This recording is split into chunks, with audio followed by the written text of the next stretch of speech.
Today, we are going to talk about history? Hmm, maybe about her story.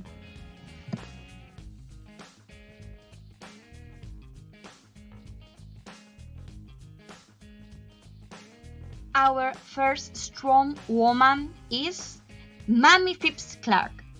She was born on 1917 in the USA.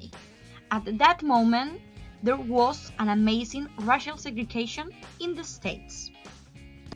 African Americans had separate schools, hospitals, and prisons, which were considerably poorer and worse than the spaces for white citizens.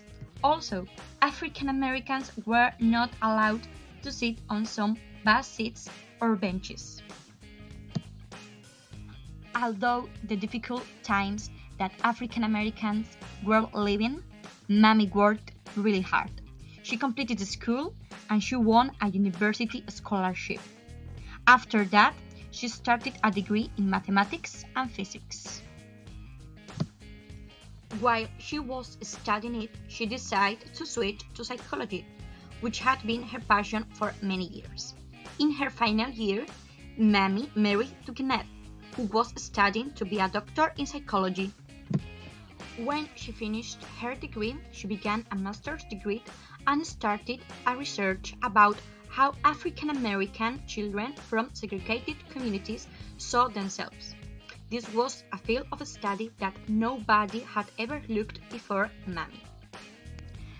A few years later, in the 1940s, Mamie and Kenneth carried out a huge number of tests known as doll tests that showed that kids from segregated areas preferred white dolls to black ones.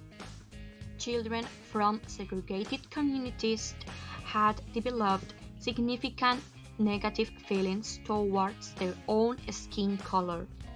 This study demonstrated that segregation had been heavily damaging children's self-esteem.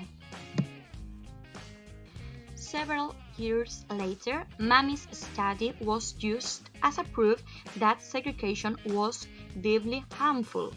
As a result, school segregation was finally banned in the USA.